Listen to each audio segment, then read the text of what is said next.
Despite it being day, the moon can still be seen in the bright blue sky. The city is as busy as ever, with people trying to head to their destined locations for the day.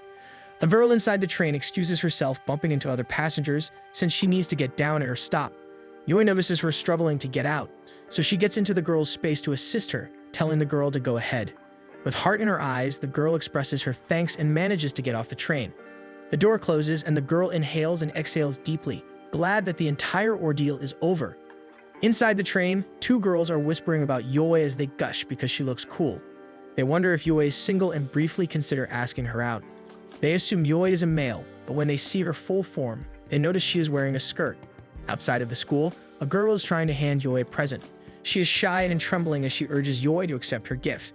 Yui makes an attempt to turn down the gift, but after taking a good look at the girl and noticing how much she wants Yui to take it, she ends up accepting. At the gym lockers, Yui opens the gift, which turns out to be a towel with her initials. Her friends Nobara and Kotobuki catch her and notice that Yui has accepted yet another present from a girl. Her friends tease her since she still charms girls, which is something she's been unconsciously doing since middle school. Because she has a hard time refusing gifts, girls continue showering her with presents. Both of them assume that Yui is enjoying the situation, but in reality, Yui doesn't enjoy the attention. She is tall, slender, with a low tone of voice, and her features have earned her the nickname of Prince in the school. As she walks the halls to head to class, several girls call out to her, calling her Prince.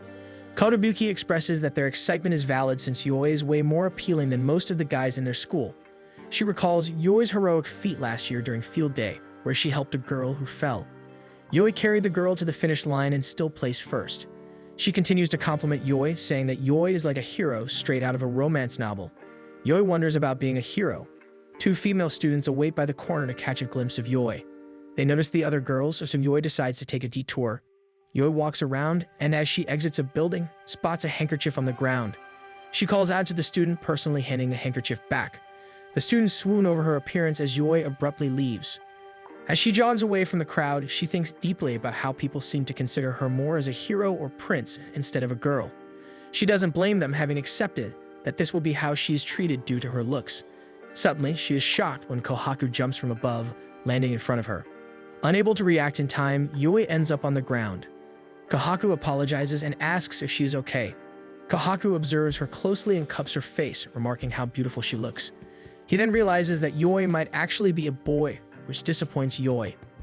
Yui, taking offense, asks him to get out of the way. Kohaku looks at Yui as she walks away and wonders if he remembers her from somewhere. In her classroom, Yui is lost in thought. Kohaku, mistaking her for a boy, had upset her for some reason. She suddenly notices that the girls in the classroom seem to be excited over something, so she decides to ask her friends what the deal is. Nobara shares that there is another prince in the school. She then adds that there is a rumor that the other prince's dad is a multimillionaire who had brought several women to tears. Yui doubts the validity of the rumors. Yui regards the other prince as none of her concern and goes back to her notes, unaware that Kohaku is looking at her from outside. Their eyes meet, they remember each other from the morning. Kohaku crudely asks if Yui is okay, and everyone kicks up a fuss over how the two princes know each other. They surround Yui with questions, making Yui realize the other school prince is Kohaku. From outside, Kohaku's friends ask how he came to know Yui. They mention she is famous, considered a prince in their school despite being a girl. This surprises Kohaku since he thought she was just a beautiful boy. His friends call him rude as he looks up to Yui, where everyone surrounds her. Suddenly, he feels himself growing curious. After class, Yui drags herself to the store, still worn out from the sudden attention she got from everyone in class. She managed to clear up the misunderstanding, but the girls' relief had left her feeling disheartened since they don't seem to look at her as a girl either. She sees something she wants to eat and moves to grab it, but stops herself when she notices the cashier is getting bothered by a drunk. Yui steps in, threatening the man that she will call the police. Angry, the drunk man grabs Yui, telling her to mind her own business. Kohaku steps in, taking evidence of the drunk customer's behavior on his phone. The drunk man demands that Kohaku should delete the evidence. Annoyed, Kohaku grabs the man by his jaw, telling him to get lost. He then notices Yui and lets the drunk go so he can greet her. As he is chatting away, the drunk makes a move to strike Kohaku, but Yui swiftly blocks the attack and scolds the man for attacking from behind. Everyone in the store is charmed by her heroic move. Kohaku even snickers at her action. The store manager then complains about the commotion and begins beating the drunk for making such a scene as Kohaku drags Yui out of the store. They end up in a park under a full moon. Yui wonders how she ends up in this situation. Kohaku commands Yoi's actions, asking about her move. Yoi shares that she knows martial arts, which impresses Kohaku. He now understands why the girls call her a prince. Yoi remarks on this, saying she didn't choose to be a prince. She considers herself normal, but everywhere she goes she hears prince or hero. She wonders why she had decided to tell her troubles to Kohaku. Kohaku affirms that it is okay for girls to not be demure, and that having a prince-like girl in the mix is alright. Kohaku admits what Yoi said back in the store made his heart flutter. Yoi thanks him, and Kohaku decides to call her by her first name, even adding Chan as a suffix. Yoi is surprised, wondering where he had learned her name. Kohaku wonders how, despite Yoi's beauty, she's never been treated like a princess. Kohaku assumes the men around Yoi must have horrible taste. Yoi feels uneasy being called beautiful for the first time, so she isn't sure if Kohaku is serious. Suddenly, Kohaku lifts Yoi like a princess out of the blue. Being her first time, this throws Yoi into a panic. Kohaku assures her that his arms won't be broken and asks if she feels like a heroine now. The wind blows, and under the streetlights, Yoi blushes, much to Kohaku's surprise. Yoi pushes herself off and says she needs to go home, running away. Yoi feels that she is not the type to experience such things and sits down in the middle of the street, overwhelmed with new feelings. She convinces herself that she is fine and that she was only surprised. Back in the park, Kohaku is also confused about the feeling that briefly overcame him, but he only takes a moment to decide he likes it. The next day, Yoi goes to school and manages to maintain a graceful exterior despite actually being embarrassed over her reaction last night. She chides herself for being self-conscious. As she climbs the stairs, Kohaku spots her and calls out to her like old friends. He asks why she had left so suddenly, and she tries to hide her embarrassment by saying she had something urgent to take care of. Yoi asks if it's okay for them to be talking given their reputation. She feels like the school might take their relationship the wrong way. Kohaku bluntly says he doesn't care and the school can go ahead and make assumptions. He then starts going down the steps to meet her, admitting he has taken interest in her. Yoi takes it as a prank, asking if someone is hiding or filming in secret. Kohaku assures her that is not the case and has trouble explaining what he feels since he is sure it isn't exactly love that he's feeling. Suddenly, he gets an idea on how to explain his sudden fixation on her and says that he wants to keep watching her forever, describing the feeling like how someone would like to see something beautiful every day. He also admits that he does not want to take his eyes off her. Something Yoi says is what a stalker would do. Kohaku counters that a stalker wouldn't admit anything to his victims, but he's coming out clean to her with his intentions and asks Yoi for lunch. Yoi bluntly refuses, fixing him with his suspicious gaze. As she continues to walk to class, Yoi looks back on how men usually perceive her. Her experience is limited to most saying she is regarded as handsome and not cute and men calling her a cool prince, so no one really had a romantic interest in her. She continues to wonder about Kohaku's feelings for her in the classroom. This makes the girls around her think she looks amazing despite looking troubled. She can imagine someone called Prince taking interest in her. She bets Kohaku says all those things to other girls. Her friends shake her out of her thoughts by asking her to lunch. She begins to ease up as she chats with them. But Kohaku ruins the moment by showing up in her classroom asking for her time. His presence causes the classroom to fall into chaos as gossip begins to fill the room about their actual relationship. Seeing that her classmates are close to misunderstanding the situation, she hurriedly goes to Kohaku and tells him that she's ready for the special committee meeting, pushing him out of the classroom. However, this does little to satisfy her classmates' curiosity. Kohaku brings Yoi to an empty classroom knowing she does not want to be seen by others. Seeing that he just wants to have lunch with her, she decides to entertain his request, but decides she should finish early so she can return to her classroom. She unpacks her lunchbox neatly on the table and prepares to dig in. However, Kohaku is only sipping on a juice box by the window. She decides to ask him to take a seat, but is surprised when he takes the seat directly in front of her. After her initial shock, she realizes Kohaku did not sit down until he was sure she was comfortable. She observes him longer and notices how nice his long fingers and face look. She pushes the thought aside for now and pours her curry sauce onto the rice neatly. Kohaku expresses his amazement at how well prepared her lunch looks, and Yoi shares that her family owns a curry restaurant. Kohaku is amazed since he had never met someone with a curry restaurant. Yoi admits that she doesn't openly share that her family owns one because she fears a possible nickname will be given to her. This makes Kohaku curious as he begs her to share it and promises not to laugh at her. Nervously, she admits she might be called the Curry Prince. He manages to maintain a blank face, but it eventually becomes too much for him and he ends up laughing. She reprimands him for breaking his promise, but Kohaku claims that he likes the fact that she has a curry restaurant and even considers it cute. Yoi is confused, so Kohaku explains that how she's self-conscious about it is endearing and everything about her is cute. Yoi fixes him with a strict stare, asking him to stop because she doesn't know how to respond. To her shock, he says that it's good. He grabs her tie and admits that he likes her expressions and hopes that Yoi will show him more. Yoi is shocked, since this is the first time a guy had ever hit on her. Sentaro calls out to Kohaku from outside the classroom. Sentaro opens the door, finding Kohaku inside. He doesn't see Yoi because she had decided to keep herself hidden behind the curtains. Yoi is thankful for the interruption because she thought she was going to combust with Kohaku's flirting earlier. When Kohaku asks what's up, Sentaro asks about the cute senior Kohaku was supposed to hang out with. Apparently, Kohaku didn't reply to her messages. Yoi remembers Kohaku's reputation of being a player, which makes her snap back into her senses. Yoi opens the curtains, revealing herself. Sentaro was surprised to see Yoi there, not expecting the two princes to be in the same room. Yoi tells Kohaku to refrain from inviting her to lunch ever again. Yoi stuffs her items back in her lunch bag and politely leaves with a stuttering Sentaro in her wake. However, Kohaku notices she left her curry container. Yoi walks down the hallway, thoughts of Kohaku being a playboy occupying her mind. She finds him calling her cute and possible and believes Kohaku calls everyone that. Determined, she reminds herself not to be fooled by his cheap words. At the family diner, Yoi serves the customers. Some regulars compliment her appearance, causing her to laugh. Helping her father at the register, two female customers bet Yoi is always told how handsome she is. Yoi smiles politely in return. Memories surface of how people keep calling her handsome, alongside the one with Kohaku calling her cute. As much as she believes it is nothing special, Yoi keeps remembering it since it is a first for her. Hearing new customers come in, Yoi looks up to greet them, only to find Kohaku and Sentaro. Flustered, Yoi asks why they are here, wondering if she's being stalked.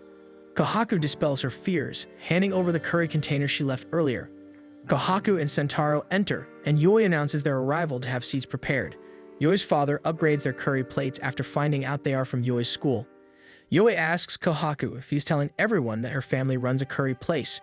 Kohaku denies this since Sentaro naturally found out. Back in the classroom, Sentaro recognized the sticker label on Yoi's curry container as being from a recommended restaurant. He apparently is a big curry fanatic, and to prove his point, both of them turn their gaze to Sentaro, who happily takes photos with his camera. As the boys dig in, Yoi's father teasingly asks who her boyfriend is since the only males she talks to are him and other patrons. Seeing her converse with other men puts his mind at ease. Yoi takes the moment to observe Kohaku, and based on his face she can tell he is thoroughly enjoying his food. She catches herself staring and shakes it off so she can focus on work.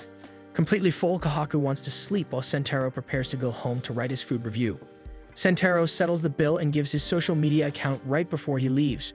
Yoi approaches Kohaku, who does not want to get up. Kohaku slips his finger on Yoi's palm as she picks up their plates. Kohaku asks if he can walk her home after work. Yoi pulls her hand away and says that she can't just leave as easily. Nearby, Yoi's father peeks out and tells Yoi she can clock out early, much to Yoi's surprise. Outside, he advises her to be home by 9 and leaves. Kohaku remarks that Yoi seems close to her dad and compliments their curry place.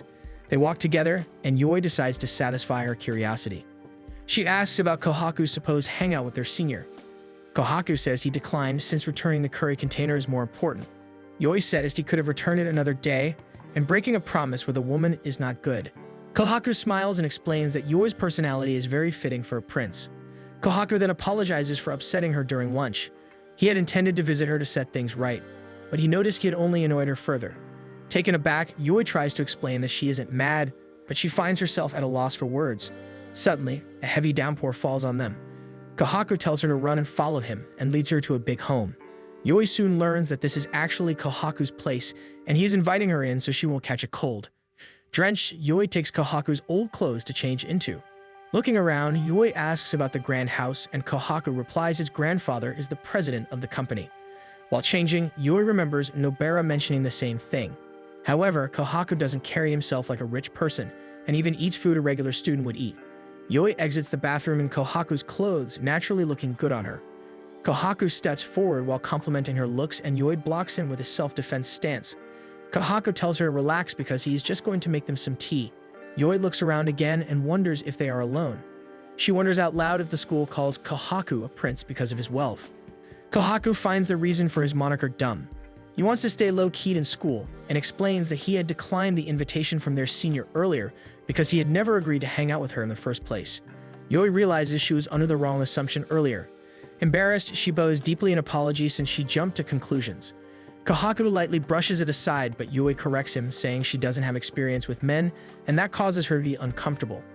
To hide this from him, she had intentionally made herself appear cold. She admits it is the first time a man showed interest and is unsure how to handle things. After her apology, Kohaku hooks his finger with hers, closing their distance. He asks Yui if she is okay with what he did, and Yui finds herself unable to move. Their reverie is broken by the sound of Yui's phone ringing. Her dad is calling her. Realizing it is late, Yui exclaims she must go home. Kohaku insists on walking her back. On the walk back, Yui assures Kohaku that she won't talk about his house. Kohaku tells her that it's fine since they actually reside in a condo that acts as their decoy home, so no one is going to find out. Yui looks at him with astonishment due to how entitled he is. Yui wonders if it is okay for her to know, and Kohaku says that even if she wants to kill him, he'll let it happen since that would mean the last thing he sees is someone beautiful. Yui calls him out for laying it thick, and Kohaku assures her it is a joke. He advises her to always call him out or else he'll sound crazy. They decide to part ways at a convenience store. Yui feels that she should be the one walking Kohaku back, but Kohaku says that it will defeat the purpose of walking Yui home. Kohaku asks Yui to call him by his first name and confesses that his feelings for her are closer to love than he originally assumed. Yui watches as he leaves, baffled by the confession and her own feelings toward Kohaku. At school, Nobara and Kotobuki are excited about Yui's experience with Kohaku. They ask more about her relationship with him, making it difficult for Yui to reply. Still, the two princes being together excites the two girls, especially Nobara, who is a BL enthusiast. Given Yui's nature, they think the assertive and experienced Kohaku might be a great match for Yui. Yui continues to deflect, and Nobara shares that the initial dislike will make the romance spicier down the line. They think Yui is getting special treatment since Kohaku is generally indifferent towards girls, going as far as calling it fate if they end up together, causing Yui to choke on her food. Yui's impression of Kohaku has changed since they first met, but she still doubts Kohaku is serious with her. While buying a drink, girls call out to Kohaku. He strikes a pose, which excites them. Another pair of girls approach him and say that they heard he turned down the senior who asked him to hang out. They then try to persuade him to go with them instead, but he turns them down, claiming he is busy. They then joke that the reason might be Yui, and share that Yui looks too much like a man. Kohaku didn't like their tone at all and called them ugly to their faces. Calling him names, they storm off. Shun and Sentaro point out that he tends to be a little too harsh with females. They both wonder about Kohaku's sudden interest towards Yui, since she is the opposite of the girls he dates. Kohaku stops and turns to explain that it's weird that no one else is interested in her. For Kohaku, Yui's appearance is enough to spark curiosity, and how she acts, especially when talking to men, is interesting. He goes on until Shun tells him to stop before he goes too far. Shun believes it is the impure thoughts that drive Kohaku to make the first move, which is unlike him. Kohaku, having none of his friends' comments, decides to skip class. Kohaku continues to be curious about Yui and wonders why no one is intrigued by her beauty. To him, Yui is someone that anyone would stop and stare at. He wonders how the desire to know more about her counts as impure. Yui suddenly feels a chill, which worries her friends, so she decides to go to the nurse's office to get medicine. When she's a distance away from her friends, she halts her steps because she feels that her fever is getting to her. She feels it's probably from getting drenched in the rain. She opens the door to the nurse's office, only to find Kohaku inside. She immediately slams the door shut, and Kohaku calls her rude from the inside. They struggle by the door handle, with Kohaku overpowering her and opening the door. Kohaku notices Yui's fevered state. He asks if she's okay, which Yui dismisses, wanting to be alone. Kohaku gets her a glass of water, telling her to ask for help when she needs it. He encourages Yui to not be a prince in front of him. Sitting on the floor, Yui accepts the water. She slowly stands up and makes her way inside the nurse's office. Kohaku offers to get the nurse as Yui makes her way to the bed. Lying on her side, Yui closes her eyes as the fever overtakes her. However, she snaps her eyes open when Kohaku suddenly lies next to her, announcing that the nurse is out. Yui tries to get him to leave, but Kohaku refuses, explaining that he'll help warm her up. Eventually, she feels her energy get drained, and Kohaku insists as he shuffles closer, promising that he won't do anything. Yui fixes him with a stern glare and refuses, so Kohaku decides to get under the blanket and cuddle closer to her instead. He begins patting her head, and Yui can only grumble about getting him back once she feels better. He chides her for not just staying home, but Yui doesn't want to tarnish her record for never being absent. As they continue to talk, Yui feels herself slowly getting comfortable in the position. Kohaku notices and describes that hugging him feels like hugging a cat, and Yui can honestly agree that it does feel that way. They end up sleeping till the end of school, and Kohaku insists that he walk her home. When he leaves to get his things, she notices that her bag is by the bedside table with a note. The note is from her friends who had gone to check on her. and seeing that she was asleep with Kohaku, they had decided to leave her things but also write how she looked cute with Kohaku. Yui wonders what she is even doing with him. They eventually leave school grounds and Kohaku tries to invite her to eat, but Yui insists on heading straight home.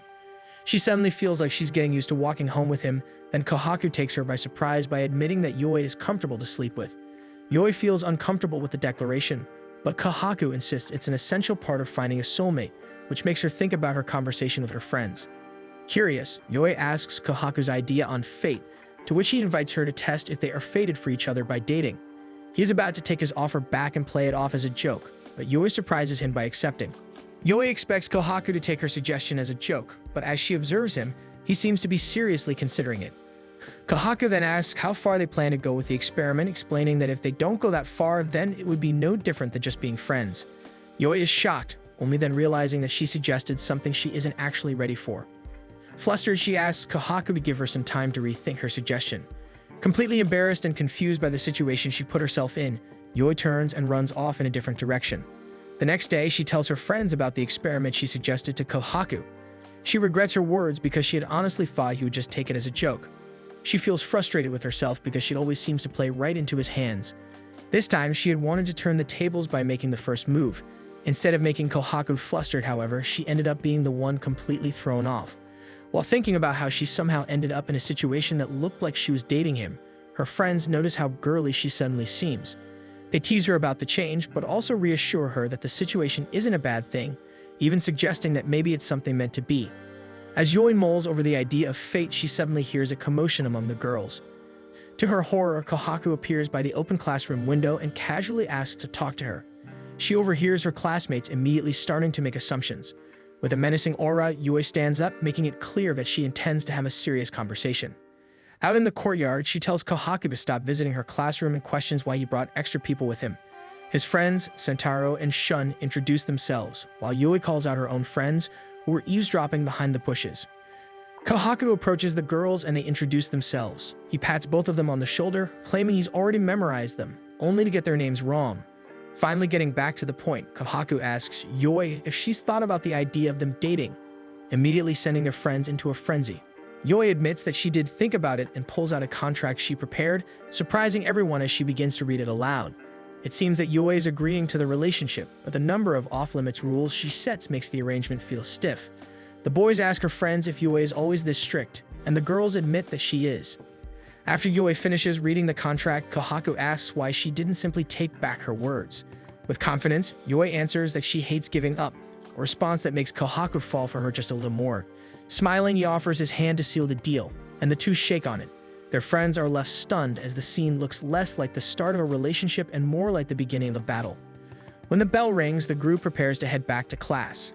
However, Kohaku suddenly pulls Yui aside, saying he has something he wants to discuss with her. Their friends leave without much resistance, only for Kohaku to admit that he actually has nothing important to talk about. He simply wanted to spend a little extra time alone with Yui. Yui tries to pull away from his hold, pointing out a clause in their contract regarding skinship, but Kohaku easily counters that he's only touching her in a platonic way. Feeling unsettled, Yui remarks that she's noticed Kohaku seems to be the possessive type. Kohaku is taken aback and slowly releases his grip on her. Yui's comment is making him realize that he may be acting out of character. He concludes that it's probably because this is the first time he's genuinely wanted someone. When Yui asks him to explain further, he conveniently claims to have forgotten what he just said. Seeing no point in pressing the issue, Yui asks for his contact information. Kohaku gives it to her, but saves his name simply as K. The second bell rings and Yui makes a move to leave, but Kohaku asks if they can walk home together. She considers the offer but ultimately declines, reasoning that it might give them away. Kohaku heads off to his own class, leaving Yui alone. Later at home, Yui lies in bed thinking about how easily Kohaku slipped into the role of her boyfriend while she was the one left flustered and fumbling around him. When Yui tries to rest, her mind keeps replaying the way Kohaku has been saying her name, and she begins to panic over the decision she made.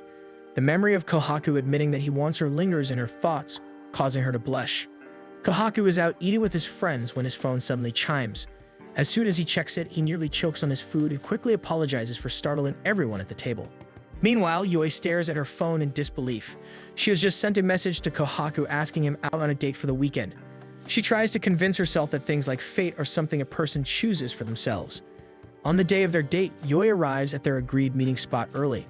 As she waits, other girls can't help but admire her, mistaking her for a handsome boy. As she lets her mind wander, she feels a twinge of disappointment as she recalls how plain Kohaku's response to her message was. As she struggles to make sense of her emotions, Kohaku suddenly appears and walks up to her. He admits that he knew she would arrive early, so he hurried as well. That's when he notices that Yui is wearing her school uniform. Yui explains that she had something to do at school before meeting him, refusing to admit she couldn't decide what to wear. When Kohaku asks about her plans for the day, Yui honestly admits that she doesn't have any and thought they could just watch a movie. Instead, Kohaku suggests they go shopping for clothes. Yui tries to decline, but Kohaku admits that he wants to see her in different outfits. Feeling irritated, she insists that they should just go to the movies, but Kohaku grabs her arm and drags her along to go shopping. At the clothing store, the sales lady is visibly impressed by how good Yui looks in her new clothes. Yui checks herself in the mirror, surprised by the kind of shop Kohaku brought her to. Moments later, Kohaku steps out as well, and even Yui finds herself impressed by how stylish and handsome he looks. Kohaku notices her and her new outfit. He eagerly tries to coax her to face him so he can get a better look at her. When Yui tries to dig for an explanation, Kohaku explains that he wanted to try matching with her today. He casually plucks her glasses off and pulls her closer, trying to make her look at the mirror as he tells her that they actually look good together. He then pulls away with a smile, apologizing for touching her shoulder. Yui is left even more confused. Normally, a guy would take a girl to buy cuter clothes, and if he wanted to match, they should have bought couple outfits instead. She looks at herself and notes that what she's wearing doesn't really feel like something meant for a date. She also becomes aware of how strange her shoulder feels where his hand had been. They leave the store in their original clothes, which disappoints Kohaku a little since Yui decided not to buy anything. A traditional Japanese sweets shop catches Yui's attention, and Kohaku notices. He suggests that they go inside and buy some treats. Once inside, Yui marvels at all the sweets as she carefully decides what to get. They end up sitting on a bench at the park with sweet rice dumplings and round rice cakes. They each take a bite of their chosen sweets and are immediately pleased with the flavor. Yui excitedly begins explaining how delicious her round rice cake is, saying that its smooth texture is what makes it so good. Kohaku admits that he has trouble relating, as he's never really paid much attention to how texture affects flavor. This only makes Yui grow more passionate as she continues explaining. Kohaku bluntly remarks that she must have a sweet tooth, but Yui quickly denies it. When he asks what her favorite snacks are, she starts listing various sweet foods, even admitting that she likes her toast with butter and condensed milk. This only confirms Kohaku's point. He breaks into a soft chuckle, amused by the fact that Yui doesn't seem aware of it herself. Yui, meanwhile, is caught off guard by how beautiful his face looks when he smiles. Something inside her warms, and she realizes she's happy. Later on, they decide to try one more place, and Kohaku brings her to an amusement park. He immediately heads for the ticket counter, surprising Yui with how naturally he thought of bringing her somewhere like this. They ride a cable car, and Kohaku shares that he likes how scenic amusement parks are in the evening. Yui replies that she understands how he feels, explaining that she prefers the taste of ice cream during the winter. Kohaku smiles, amused as her love for sweets shows again, and tells Yui that people often don't know themselves as well. Yui asks if Kohaku's dates are usually like this, and he admits that this is actually the first time he's done things the way they did today. He explains that when he goes out with girls, he usually just does whatever his date wants because he doesn't have much interest in anything. Kohaku even admits that today was the first time he tried on clothes in a store, since he normally just wears whatever people give him. He then thanks Yui for the date, saying it's the first time he's genuinely had fun on one. Yui finds herself mesmerized by how beautiful Kohaku looks, especially with the lights outlining him and making him appear almost ethereal. She hesitantly admits that she felt a little disappointed by how he replied to her message the night before, saying it sounded dismissive and made her feel like a burden. Kohaku looks surprised, realizing that he had hurt her. He explains that he was actually excited and responded right away, since he usually just leaves messages on read. Hearing his explanation, Yui feels heat creep up her cheeks. When the ride ends, Kohaku suggests that they head home, and the two begin walking together. Yui wonders if this really marks the end of their date, feeling as though it ended on a low note. To her surprise, Kohaku suggests that they eat before going home. They overhear people talking about a dumpling place, and Yui admits that dumplings sound good. Kohaku suggests following them. He smiles, thinking that ending a date with dumplings feels unique. However, Yui suddenly gets called in to report to work because the restaurant is understaffed. She apologizes, and they decide to head to the curry restaurant. Yui is about to invite Kohaku to dinner when her father notices them. Her father recognizes Kohaku, and Kohaku casually admits that they're dating now. Her father becomes excited and asks Kohaku what made him fall for Yui. Kohaku answers honestly, saying it's her looks and that he wants the chance to see her every day. This response somehow irritates Yoi, and she slams the door behind her as she enters the curry restaurant. The next day, she talks about her date with her friends, admitting that she actually had fun, which surprises even herself. Realizing what she just confessed, Yoi decides not to lie about her feelings and repeats that she truly enjoyed spending time with Kohaku. Still, she feels uncertain about whether what they have can be called love, especially since Kohaku admitted that his attraction started with her face. She spots Kohaku outside the window, where he gestures to greet her, but she responds by pulling the curtains closed. Kohaku looks troubled by her reaction. Later, as Yoi walks to class with her friends, he pulls her aside to an empty classroom, immediately asking what he did to upset her. Yoi tells him that he shouldn't have told her father about them dating, but Kohaku counters that they were outside of school, so the contract doesn't apply. Yoi admits that there's a chance they aren't really dating at all, since neither of them is truly in love. She confronts him, saying that all he's told her so far is that he likes her face. Kohaku points out that the purpose of their experiment is to figure out what love is. For some reason, this unsettles Yoi, and she grows irritated when he casually offers her some sweet snacks. She pushes him away and runs off, leaving Kohaku surprised. However, Kohaku is more intrigued by the expression she just made than by her reaction itself. Yoi tries to pinpoint when she began caring about Kohaku this much. She wonders if it started during yesterday's date, or perhaps in the moment they shared at the nurse's office. Regardless, she comes to the realization that she now genuinely wants Kohaku to fall in love with her. Later, in one of his friend's rooms, Shun notices the sweets in Kohaku's bag and finds it strange, since Kohaku doesn't usually carry snacks around. After learning that Kohaku no longer needs them, Shun decides to take the sweets for himself. He then asks Kohaku why he's interested in Yoi.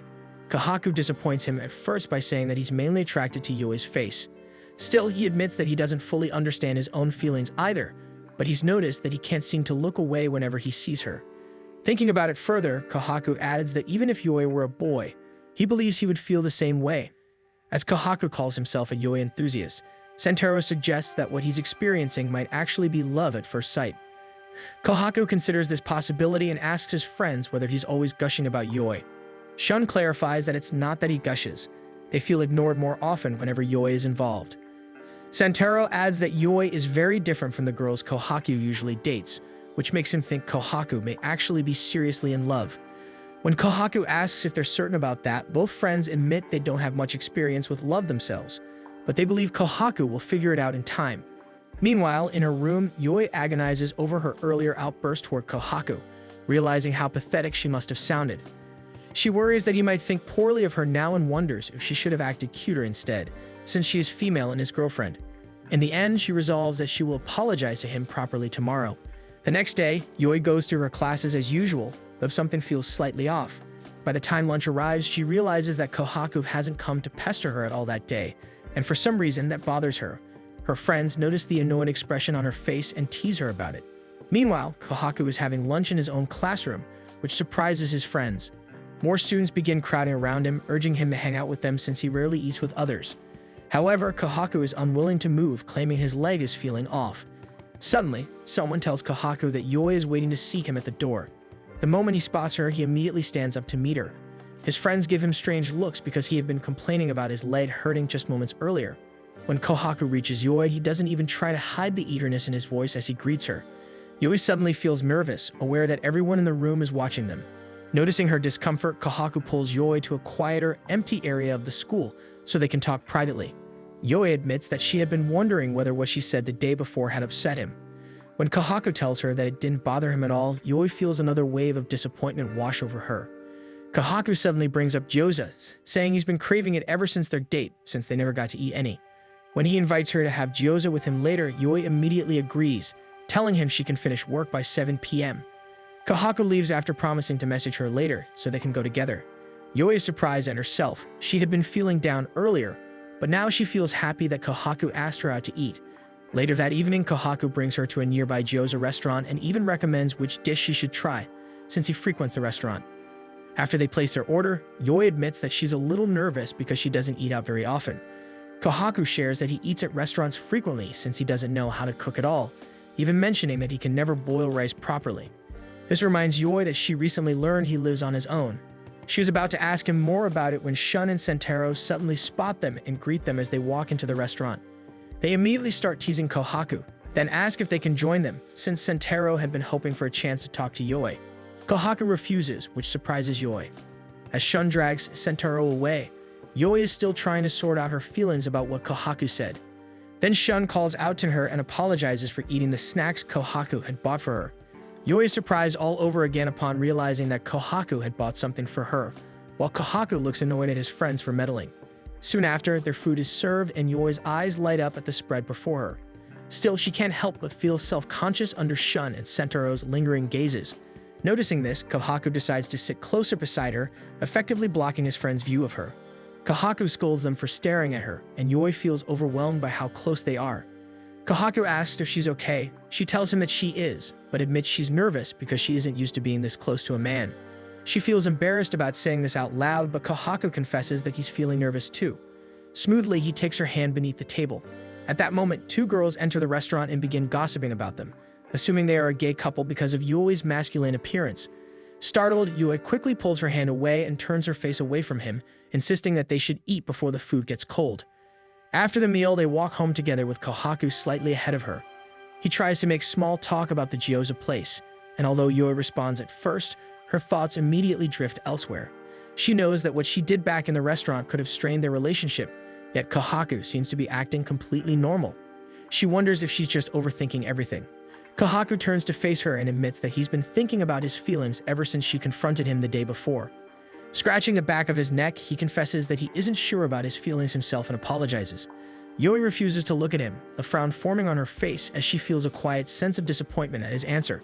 Suddenly, Kohaku steps closer to her and asks if he can do something. He leans in until their lips are almost touching. To his surprise, Yoi doesn't pull away. Hovering close to her lips, he asks again if she's really sure. It finally registers in Yoi's mind what is happening, so she pushes him back and quickly covers her mouth. Kohaku misreads this and assumes she's worried about his breath after eating gyoza. Still recovering from what she almost let happen, Yoi accepts the piece of gum Kohaku offers her. He then holds out his hand, suggesting they walk the rest of the way home together, admitting that he enjoyed holding her hand earlier at the restaurant.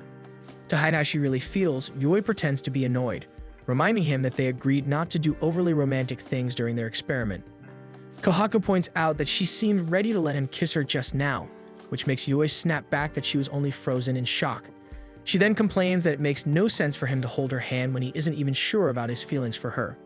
Kohaku explains that he wants to test and understand his emotions by doing different things with her, since this is his first platonic relationship. Yoi thinks back on everything they've done together so far and realizes that none of it has ever felt platonic to her. He wipes his hand and tries again, promising that he won't push her if she turns him down this time. Instead of outright refusing, Yoi voices her worry about being mistaken for two men dating again. Kohaku responds by gently grabbing her wrist and telling her that he doesn't really care what other people think. They begin walking home hand in hand. Yoi notices how warm Kohaku's hand feels and starts wondering if the rest of him feels the same. Later, while taking a bath, Yoi reflects on her feelings for Kohaku. She used to hate him, but now she finds herself slowly growing fond of his presence. Still, she is certain of one thing. She wants Kohaku to fall in love with her and openly admit it. She knows this desire is selfish and self-serving, but it's what she truly wants.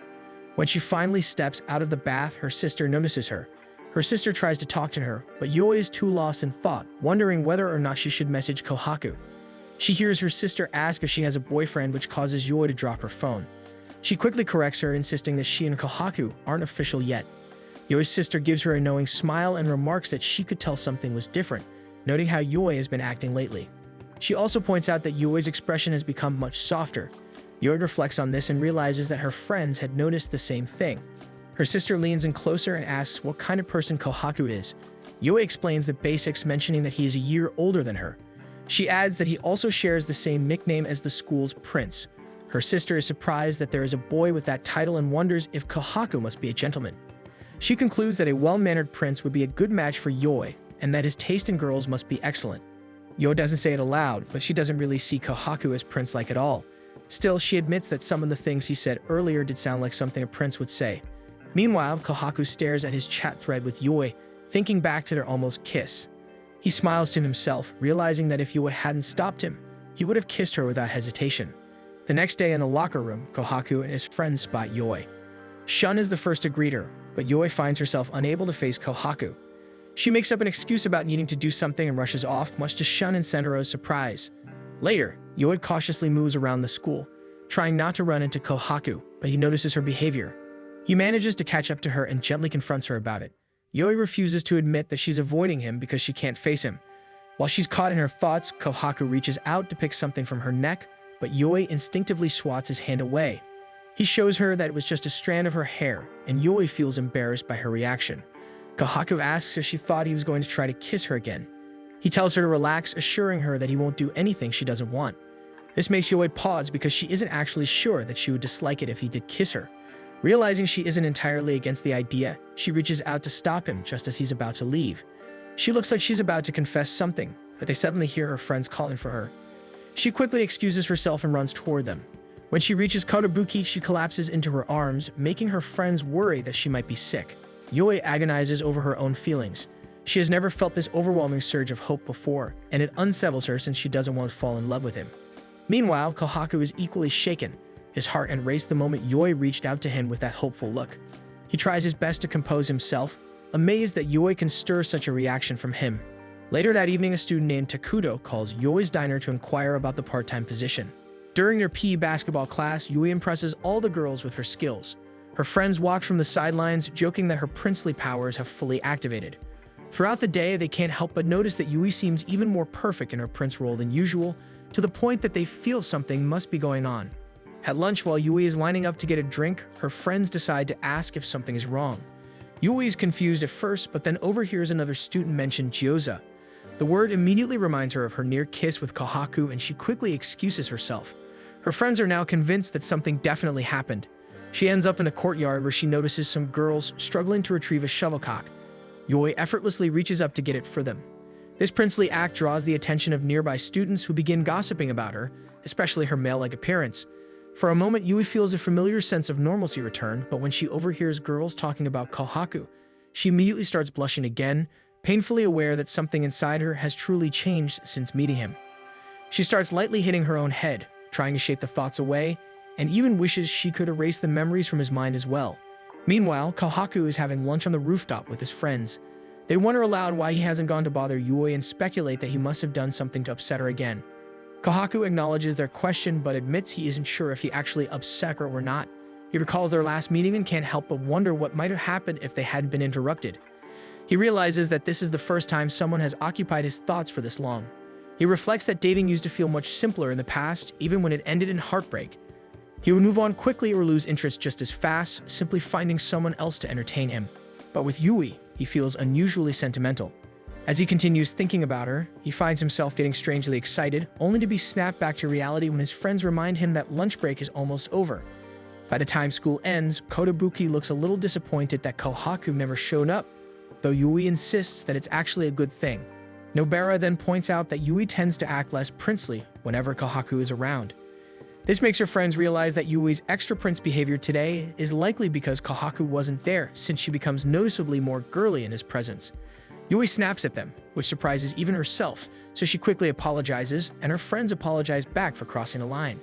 She trudges home alone, quietly reasoning that she reacted that way because she isn't used to being called girly.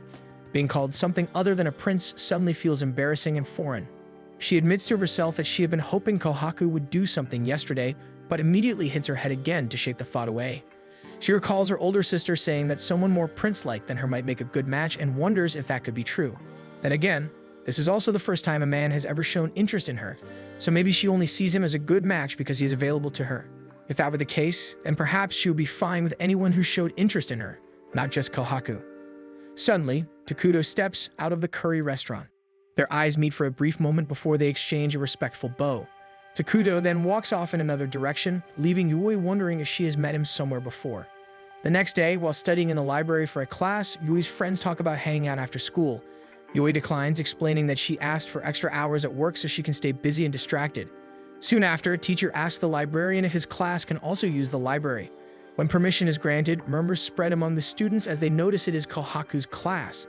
Kohaku immediately spots Yui, and the two lock eyes for a moment before Yui quickly looks away.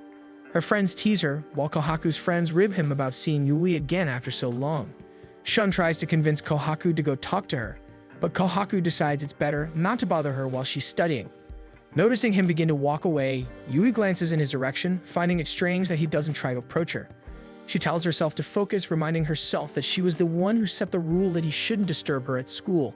Still, she can't help feeling a cloud of disappointment settle in her chest. Yue hides her face behind her notes so she can steal another glance at Kohaku, while her mind spirals over her feelings. Her friends notice but choose not to question her. She sneaks another look, and this time he catches her. She quickly turns away, only to notice that Kohaku has sent her a message. Opening it, she sees that he asked if something is wrong. She looks up at him again, and he turns toward her, meets her gaze, and gives her a gentle smile. She types back that she's distracted by his presence, then hurriedly adds that it feels like a parent is watching her. Her reply makes him burst into laughter loud enough that a teacher calls his attention. After composing himself, he texts her back, telling her to stop making him laugh. When she starts to smile, he tries to invite her on a date later, but she replies that she has work, effectively ending their exchange. After some time, Yue's class is dismissed, and they begin leaving the library. Yue lingers near the door for a moment, and when Kohaku notices her, she raises her hand in a small goodbye before stepping out. Kohaku looks bewildered, but Sentaro has the biggest reaction as his face turns bright red.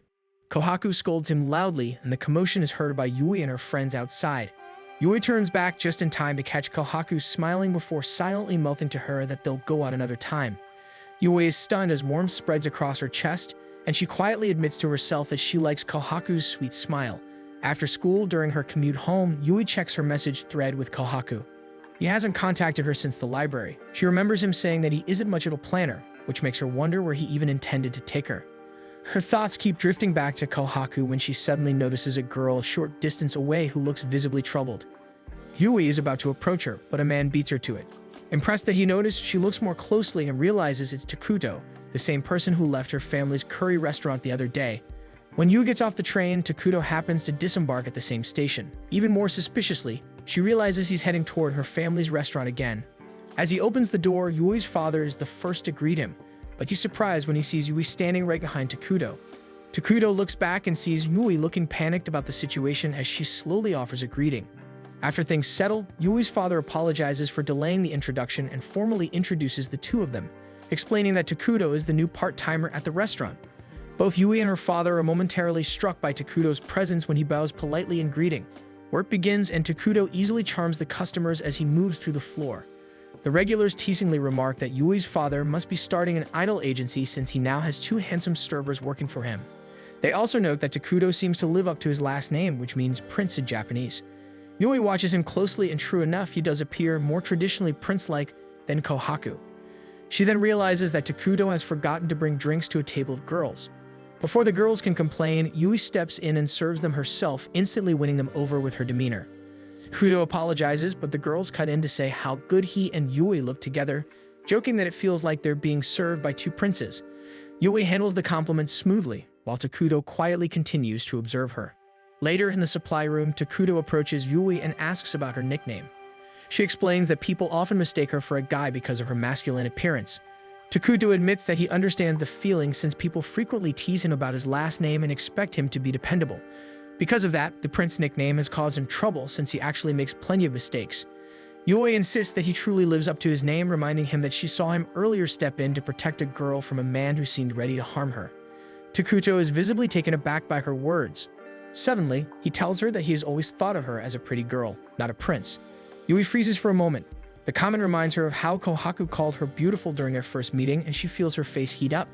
Takuto panics, worried he may have offended her, and quickly explains that he came from an all-boys school, so he's very used to distinguishing girls when he sees them. Despite her blushing, Yue tells him that she doesn't mind the compliment, though her thoughts keep drifting back to Kohaku's compliment instead. Meanwhile, Kohaku has returned to his main house, much to his mother's surprise, since she hadn't expected him back so soon. He explains that he only came to retrieve some clothes. His mother hands him several bags filled with designer outfits from his uncle. Kohaku is mildly uneasy about this, but his mother insists that his uncle wants him to have them, as dressing Kohaku up has apparently become a personal hobby. As she starts to ramble about it, Kohaku quickly packs everything and announces that he's leaving. Before returning to his other house, he stops by a convenience store where he overhears a group of girls talking about him. On impulse, he joins their conversation, joking that his grandfather is incredibly rich because he's a descendant of Thomas Edison. When they stare at him in utter confusion, he grins boyishly and admits he was just kidding. Instead of being offended, the girls feel their hearts skip a beat at how effortlessly handsome he is. Kohaku lightly pats one of them on the shoulder and tells them to focus on their studies instead of getting caught up in rumors before casually walking away. After he leaves, the girls excitedly talk among themselves, agreeing that he was unbelievably cool. As he walks home, everything around him suddenly feels dull. His thoughts drift back to his past, and the world seems drained of color until Yui unexpectedly appears before him. Instantly, everything feels vivid again. He offers her one of his snacks, learning that she's just finished her shift at work. As they walk together, Kohaku recalls that he was eating the same snack when they first met. Yui is surprised that he remembers such a small detail. He admits that he remembers that day clearly because she struck him as mysterious. Yui immediately shoots back that he's the mysterious one. Kohaku insists that he has always been obvious, then adds that he's surprised by how things turned out, and that he's actually dating her now. Yui thinks to herself that that should be her line. As they continue walking, a speeding car suddenly rushes past, bringing them close enough that their hands are almost touching. Yui hesitates, wondering whether she should take his hand, but before she can decide, Kohaku firmly intertwines his fingers with hers. He then invites her to go to the local summer festival with him. Adjusting her grip on his hand, Yui accepts. Kohaku immediately brightens and asks her to wear a yukata. She flatly refuses, saying she doesn't even own one.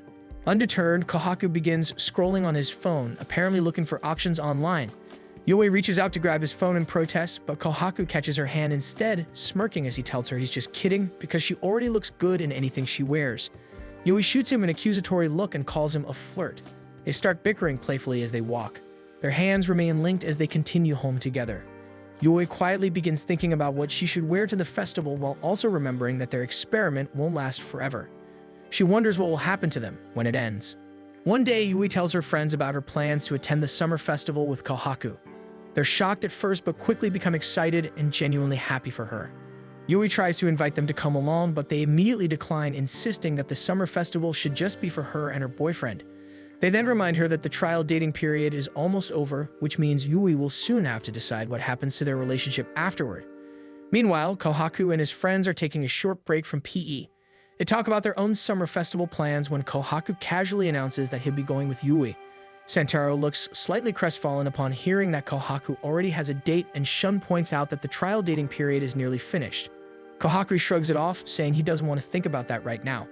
But Sentaro jokingly adds that Yui has been attracting more attention from guys lately, so it wouldn't be surprising if someone else tried to steal her away someday. But Sentaro laughs it off as a joke. Kohaku is secretly irritated. He roughly grabs and stretches Sentaro in retaliation, masking his irritation with playful actions. Later that evening at the restaurant, Yui's father notices business is slow. Deciding it's safe to step away for a bit, he allows Yui and Takuto to take their dinner break together. They sit down to eat the staff meal, a special curry prepared just for them. Takuto happily comments that he never gets tired of the curry there, and admits that one of the main reasons he took the job was for the free food. As they eat, he notices Yui's drink and realizes he's unfamiliar with it. Yui explains that it's a lassi. Takuto then asks if she likes sweets since the drink contains yogurt.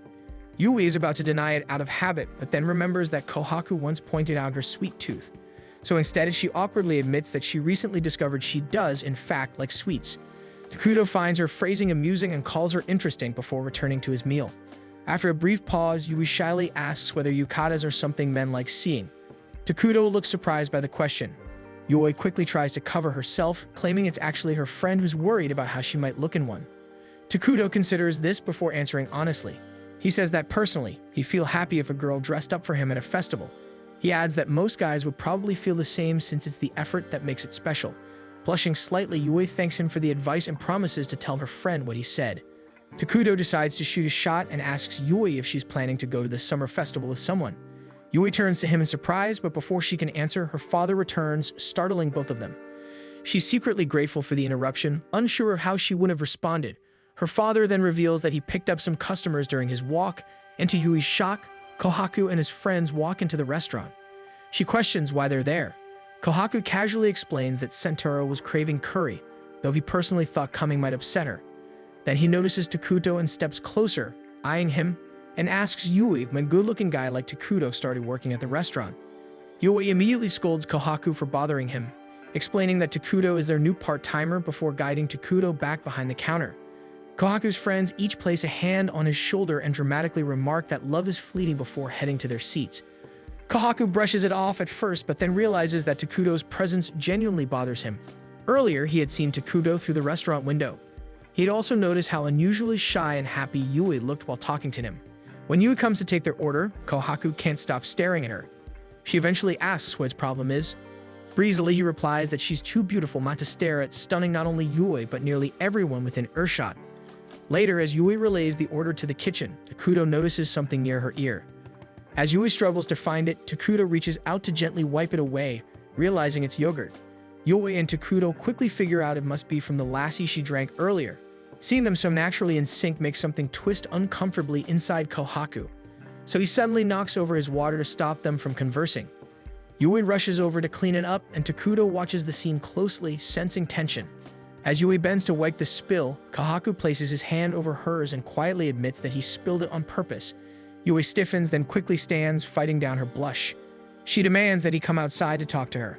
Once outside, Yui demands to know what his sudden attitude is about, even threatening to ban him from the restaurant. Kohaku avoids her gaze, muttering an apology under his breath, which only irritates her more. Kohaku casually remarks that Takuto is really handsome. Yui finds the comment strange coming from him and questions it. Kohaku shrugs, saying it's just an observation and revealing that he saw them talking when he walked in. He subtly tries to coax her into sharing what they were discussing, but Yui refuses to tell him anything. Instead, she points out that he's been acting strange. She doesn't admit to feeling confused and lost over his attitude, so she's completely caught off guard when Kohaku bluntly admits that he's simply jealous. He lightly taps her head before heading back into the restaurant. Once inside, he excuses himself to the bathroom. The moment he's alone, he finally lets out his frustration, annoyed at both the situation and himself. Outside, Yui remains frozen. Slowly, she slides down against the wall as his words sink in. When she returns to work, she finds it hard to concentrate. Her gaze keeps drifting toward Kohaku, who appears perfectly normal as he chats with his friends. Throughout the rest of the meal, he doesn't look at her even once, and that unsettles her. Her father calls out to her, snapping her from her thoughts. Startled, she nearly drops the glass she's cleaning, but Takuto quickly catches it. He lightly starts talking to her, but Yui feels increasingly self-conscious, worried that Kohaku might overhear them. Suddenly, Kohaku stands up and tells his friends they should get going since they're finished eating anyway. When they leave, Yui instinctively runs after him. Once she catches up, she calls out and bows deeply, formally thanking them for dining at the restaurant. Kohaku simply lifts a hand in a casual goodbye. Sentaro and Shun offer their own slightly awkward farewells, leaving Yui standing confused and alone on the street. Later, Kohaku and his friends stop by a convenience store for dessert. Sentaro comments that Kohaku seemed a little cold toward Yui back at the restaurant. Even Shun agrees, and they begin speculating that he might have been jealous. Sentaro pushes further, teasing him relentlessly, until Kohaku suddenly grabs his wrist to stop him from slapping his back. Without another word, Kohaku heads to the counter to pay for his items. Sentaro and Shun shoot wary looks at Kohaku. They never thought they'd see Kohaku genuinely angry or jealous. Later that evening, Yui scrolls through her messages with Kohaku. Their conversation had been lighthearted and warm, a complete contrast to his earlier cold goodbye. She wonders if there was something she should have said back then, but she'd been too caught off guard by his jealousy to respond properly. Her sister comes home and is surprised to find Yui sitting alone in the dark living room. She switches on the light and casually asks if Yui's boyfriend is Takuto.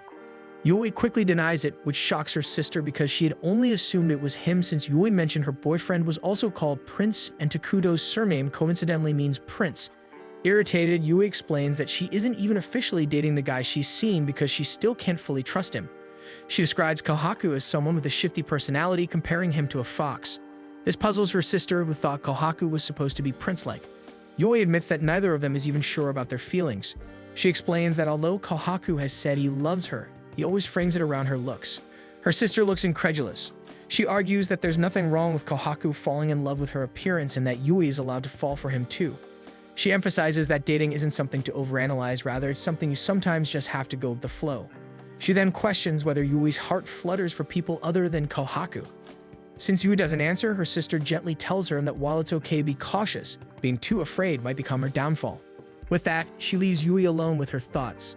The next day at school, during home economics class, Yui accidentally sifts too much flour. Realizing her mistake makes her panic, which only causes her to make more errors. By the end, only one muffin looks presentable. She carries it out of class, apologizing to her friends for being distracted. They'd assume she's simply excited about the summer festival. But in truth, Yui is worried about whether Kohaku even still wants to go with her. Kotobuki jokingly asks if she plans to give her one good muffin to Kohaku. As they tease her, they imagine him stubbornly rejecting their suggestion. Instead, Yui grows thoughtful and announces that she is going to give the muffin to Kohaku, shocking them. After class, Yui heads to the upperclassmen's floor and asks around for Kohaku. A student tells her that he was called to the staff room because of an incident during lunch break. As the students walk away, she overhears them complimenting her looks. Strangely, their praise feels normal, different from how Kohaku makes her feel. Before she realizes it, her feet carry her toward the staff room. Her mind catches up too late, and just as she's about to turn back, she spots Kohaku at the bottom of the staircase. They're equally surprised to see each other. Flustered, Yui tries to make an excuse for being on the upperclassmen's floor. In her distraction, she missteps and nearly falls, but Kohaku catches her in time. Once she regains her balance, they quickly pull apart. Embarrassed, Yui thanks him. Kohaku presses her about why she's there. Before she can answer, his friends call out to him, unaware that he's talking to Yui. They complain about how much time he is taking. Kohaku turns to leave with them, but suddenly, Yui blurts out and asks if they can walk home together. Unable to refuse her, he goes over to his friends and tells them to head home without him. Then he returns to Yui and agrees. Standing in front of him, Yui quietly wonders if she only feels this way around Kohaku. As they walk, she asks why he was called to the staff room. He admits he was scolded for sneaking off school grounds to buy a beef bowl. Thinking about it, Yui realizes that does sound like something Kohaku would do. He jokingly says he wishes he had magic so he could sneak out more easily. Yui counters that if he had magic, he could just make a beef bowl appear in front of him. Kohaku stops mid-step, staring at her in realization, and calls her a genius. For a moment, Yui notices that they're talking normally again. Gathering her courage, she prepares to give him the muffin she made, but her phone suddenly rings. Takuto is on the other line, and he explains that he might be late to his shift because of delays at the train station. After she ends the call, Kohaku's mood visibly shifts. He comments that she exchanged numbers with Takuto, but Yui defends that it was necessary for work. Kohaku mutters that he doesn't like it and that Takuto clearly likes her.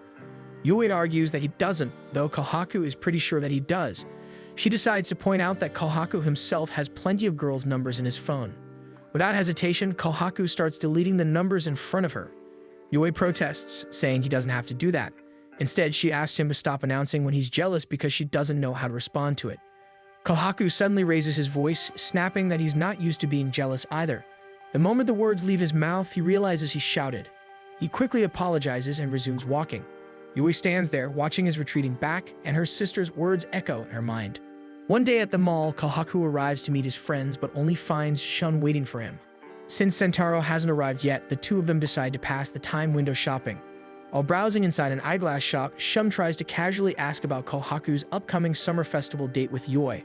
However, Kohaku doesn't seem excited anymore. He admits that he hasn't even contacted Yui about it. He goes further, confessing that he has a feeling he and Yui might decide not to continue their relationship once the trial period ends. Sentaro finally shows up and immediately senses the heavy mood. Kohaku tells him he was just explaining to Shun why he might not attend the summer festival after all. Sentaro is baffled and immediately tries to pry for more details since the original plan was a date with Yui, but Shun firmly cuts him off. Jumping to conclusions, Sentaro assumes that Kohaku and Yui broke up and dramatically declares that he'll treat Kohaku to a caramel frappuccino to cheer him up. On their way to the cafe, Sentaro suggests that Kohaku just hang out with them during the festival instead. When they arrive at the cafe, Sentaro goes ahead to buy the drinks, leaving Kohaku and Shun alone. Shun quietly asks if Kohaku is truly okay with not going to the festival with Yui. Kohaku insists that it's fine. He says he can always go back to how things were before, when they were strangers. Shun sees through him immediately. He points out that Yui was different and that Kohaku clearly developed real feelings for her. Before Kohaku can respond, Sentaro calls out for them to hurry. Shun heads inside first. Kohaku lingers behind for a moment. He pulls out his phone, hesitating as he considers sending Yui a message. But when Sentaro calls his name again, he slips his phone back into his pocket and follows them inside. Meanwhile, during a study session with her friends, Yui keeps glancing at her phone. She considers messaging Kohaku about tomorrow's date. However, halfway through typing, she suddenly drops her head onto the table in frustration, startling her friends. She insists she's fine, but Nobara and Kotobuki quickly notice that the muffin she baked for Kohaku is still sitting untouched in her bag. They gently offer to listen if something's wrong. Yui refuses their offer. She tells them this is something she needs to figure out on her own. Still, she promises that if things truly fall apart, she'll run to them first if they're still willing to help her. Her friends immediately assure her that they always will be. Nobara quickly suggests that she save the muffin as there may still be an opportunity to give it to him. Left alone with her thoughts, Yui reflects on her relationship with Kohaku. Over time, the distance between them had steadily closed, but the closer they became, the more she noticed how different they were. She had tried to bridge that gap, but it just never seemed to work. Later that night, Kohaku struggles to fall asleep. His thoughts drift back to the girls he used to date. One in particular comes to mind, a cute girl named Hasegawa. When they first got together, his friends had celebrated loudly, even teasing another guy who once had a crush on her. But Kohaku had known from the start that she was only using him. One afternoon, while he was casually chatting with another girl, she mentioned that Hasegawa had been bragging about how rich her boyfriend was. Kohaku had pretended to be surprised, but in truth, he had already overheard Hasegawa talking about him with a friend at a fast food restaurant. He had been mildly surprised by the tone she used, but not by the content. Being spoken about like a commodity wasn't new to him. In fact, even the girl walking beside him that day had been subtly trying to position herself as a better option. He knew she only wanted someone rich and handsome to show off. When she had offered to keep herself available for him if things went south with Hasegawa, he knew he was right. And it wasn't just those two. Every girl he had dated had been drawn to the status of being with Kohaku. All of them tried to look desirable to him so they could reap the benefits for their own selfish reasons. Once he saw his older brother, Ryu, genuinely heartbroken over a girl. Kohaku never understood that kind of attachment. For him, it had always been enough to get a small taste of affection before eventually growing bored. That was how things had always been for him. The next day, Roy helps out at her family's restaurant. Noticing that she isn't going to the festival with her usual group, her father casually asked about her plans. She explains that her friends are busy this year. As she works, she's painfully aware that she should have already contacted Kohaku to confirm their plans, but she's afraid that he might reject her. While she prepares herself to carry the supplies, Takuto comes over to help. They head to the storeroom together to put everything away. After a brief pause, Takuto gently asks what her friend decided about the summer festival. Yoi hesitates before answering that her friend decided not to go after all, admitting that she tends to be a bit of a coward. Yoi explains that her friend becomes especially timid around her crush because she's completely clueless when it comes to love or romance. Apparently, her friend became so obsessed with trying to figure out her feelings that she let her chance slip away. Takuto listens carefully before saying that he's fairly certain Yoi's friend was in love. He tells her that love is a very distinct feeling, and so is the fear that comes with it.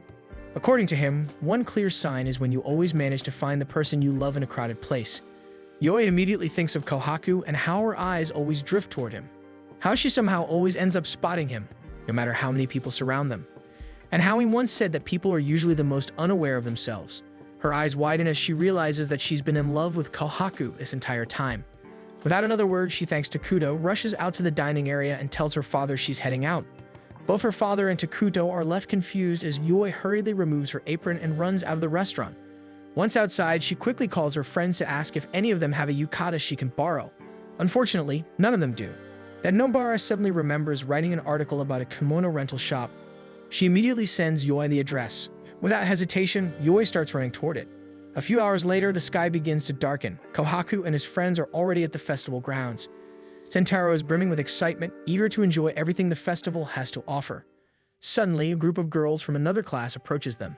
Apparently, Shun had previously turned down their invitation to hang out, but seeing that the boys don't appear to have dates, they decide to try again.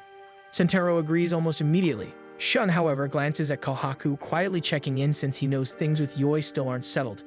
Kohaku insists it's fine. He tells Shun that he already asked Yoi about the festival, and she hasn't responded yet. To prove it, he pulls out his phone, only to realize he never actually sent the message. Shun scolds him, telling him to invite her properly while he still has battery left. Before he can type anything, one of the girls hooks her arm around his and insists they join them. Kohaku gently but firmly shrugs her off, apologizes, and suddenly takes off to look for a charging station. At the same time, Yoi arrives in front of the kimono rental shop, slightly out of breath. Just then, her phone vibrates and she sees a message from Kohaku. Yoi stares at the shop and feels a surge of determination rise inside her. Back with Kohaku, he grumbles under his breath, since the nearby store doesn't have a charging station. After a moment, he remembers there's another convenience store across from the festival grounds and decides to head there instead. While walking through the crowd, the girl from earlier spots him again and quickly catches up, trying once more to convince him to hang out with her. Kohaku does his best to turn her down politely, but she doesn't seem to understand the hint and continues trailing after him. Then, in the middle of the bustling crowd, he suddenly stops and his eyes land on Yoi. She's wearing a full kitsune mask, blending in with the festival goers, and yet he's absolutely certain it's her. He doesn't know when it started, but somewhere along the way he realized that as long as they're in the same place, his eyes will always find her without fail. To him, Yoi is special in a way he can't quite explain. He has never met a girl like her before, someone so beautiful and so endlessly interesting that just watching her makes his chest tighten. More than anything, he wants her to turn his way, to look at him, and to have eyes only for him. Before he can think twice, he shouts her name. Yui freezes, and when she turns and sees him standing beside another girl, she breaks into a run without hesitation. Kohaku immediately chases after her, leaving the confused girl behind. Yui doesn't stop until he finally catches up and grabs her arm. Out of breath, he asks why she ran, only for her to admit that she thought he was with someone else. The misunderstanding makes him sigh in frustration. Overwhelmed, Yui refuses to meet his eyes. She blurts out that she knows she can be a pain. She confesses that she doesn't have much experience with boys and that everything she's experienced with him has been a first, and the feelings she's been having are frightening her. She admits that she is afraid of looking easy, but more than anything, she is scared because she wants them to be something more and she wants Kohaku to be completely infatuated with her. Kohaku slowly realizes that despite all her overthinking, what she's trying to say is actually very simple. Gently, he asks if she's trying to admit that she loves him. After a brief but heavy pause, Yui confirms it. Kohaku then tells her softly to remove her mask and look at him. Slowly, she turns to face him, and she lifts the mask away from her face. When the Kitsune mask comes off, her cheeks are burning red, yet her expression is steady and filled with determination. Without another word, Kohaku pulls her into a tight embrace and admits how happy he is. Pressed against him, the first thing Yui notices is how erratic his heart is and how much warmth radiates from his body. She begins to worry and gently suggests that they should pull away before he ends up with heatstroke, reasoning that they still have the festival ahead of them. But Kohaku is still caught in the moment and doesn't want it to end just yet. Reluctantly, he loosens his hold on her, only to lean down and press a lingering kiss against her neck. Then he pulls back just enough to lift her hand to his lips, brushing a soft kiss against the back of her hand. When he starts leaning in to kiss her properly, Yui suddenly brings both hands up between them, stopping him before their lips can meet. Flustered, she admits that she isn't ready for that yet. Kohaku calms himself. Instead of reacting poorly, he gives her a smile and tells her that they can cross that bridge when she's ready, and until then, he's more than willing to wait patiently. With that, he offers his hand and suggests that they simply enjoy the festival together, and they walk toward the festival grounds side by side. Just before they merge into the crowd, Kohaku mentions that they should probably avoid his friends for now since he isn't quite ready to explain everything yet. Kohaku glances at her and tells her she looks beautiful in her yukata, adding that seeing her dressed like that makes him happy. With his boyish smile never leaving his face, he gently tugs her forward toward the bright lights and lively sounds of the festival, and Yui finds herself smiling just as brightly beside him. Thanks for watching, and don't forget to subscribe to see what happens next.